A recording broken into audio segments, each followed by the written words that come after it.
নমস্কার বন্ধুরা, অনিফার্স world YouTube চ্যানেলে আপনাদেরকে স্বাগত। বিগত সরকারের ঘোষবাবুর আজকে একটি মিডিয়া বাইট আপনারা শুনেছেন কি? নিশ্চয়ই শুনেছেন। সরকারি কর্মীদের তো সম্পূর্ণরূপে কণ্ঠরোধ করা হলো। যান এবার বলুন বকেয়া দিয়ে দেওয়ার কথা কেন বলছেন না? সত্যি বলতে গত 19 তারিখের নোটিশটি কিন্তু সর্বস্তরের সরকারি কর্মীদের কণ্ঠরোধ বা বাক স্বাধীনতা কেড়ে নেওয়ার মতোই ছিল। যাই হোক, সেই অর্ডারটা আজকে একটু পরিবর্তন করা হয়েছে। যে অর্ডার আপনারা দেখতে পাচ্ছেন এটাই আজকে সংশোধিত রূপে প্রকাশ পেয়েছে। এখন প্রশ্ন হচ্ছে এটাই যে গত 19শে মে যে আচরণবিধি সংক্রান্ত অর্ডার জারি করা হয়েছিল, সেই আচরণবিধি থেকে কি শিক্ষক শিক্ষিকাদেরকে সরিয়ে রাখা হলো? সেই নিয়েই জারি করা হলো নতুন ক্ল্যারিফিকেশন। সরকারি কর্মীদের আচরণবিধি নিয়ে নতুন একটি স্পষ্ট নির্দেশিকা জারি করলো রাজ্য সরকার। রাজ্য সরকারের পার্সোনেল অ্যান্ড অ্যাডমিনিস্ট্রেটিভ রিফর্মস ডিপার্টমেন্টের পক্ষ থেকে আজ অর্থাৎ 21শে মে 2026 নতুন মেমোরান্ডাম প্রকাশ করা হয়েছে। এই নোটিশে জানিয়ে দেওয়া হয়েছে যে গত 19শে মে জারি হওয়া সার্কুলার মূলত দুটি ক্ষেত্রে প্রযোজ্য হবে। কি কি?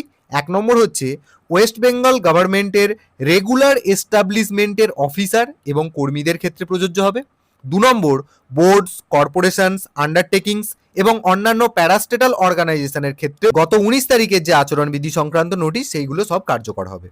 তবে সবচেয়ে গুরুত্বপূর্ণ বিষয় হলো যে আগের সার্কুলারে educational institutions funded wholly or substantially by the state government আলাদা করে উল্লেখ থাকলেও নতুন যে ক্ল্যারিফিকেশনটা এখানে দেখতে পাচ্ছেন এই কথাগুলো কিন্তু কোথাও স্পষ্টভাবে লেখা নেই। দেখুন, অনেকে এবার প্রশ্ন তুলছেন, তাহলে গভর্নমেন্ট এডেড বা গভর্নমেন্ট স্পন্সার্ড স্কুল কি আন্ডারটেকিং এর মধ্যে পড়ে? আইনি এবং প্রশাসনিকভাবে বিষয়টা কিন্তু এতটাও সরল নয়, কারণ আন্ডারটেকিং, বোর্ড, কর্পোরেশন, প্যারাস্টেটাল অর্গানাইজেশন এগুলোর নির্দিষ্ট প্রশাসনিক অর্থ রয়েছে। সাধারণত এর মধ্যে পড়ে state PSU, government corporation, transport অথবা পাওয়ার অথবা ইন্ডাস্ট্রিয়াল আন্ডারটেকিংস এবং স্ট্যাটিউটরি বোর্ড ইত্যাদি ইত্যাদি। অন্যদিকে গভর্নমেন্ট এডেড স্কুল এবং গভর্নমেন্ট স্পন্সার্ড স্কুল এগুলো সরকার থেকে অনুদান পেলেও সাধারণত আলাদা এডুকেশনাল ইনস্টিটিউশন ক্যাটেগরিতে পড়ে, আন্ডারটেকিং ক্যাটেগরিতে অন্তত পড়ে না।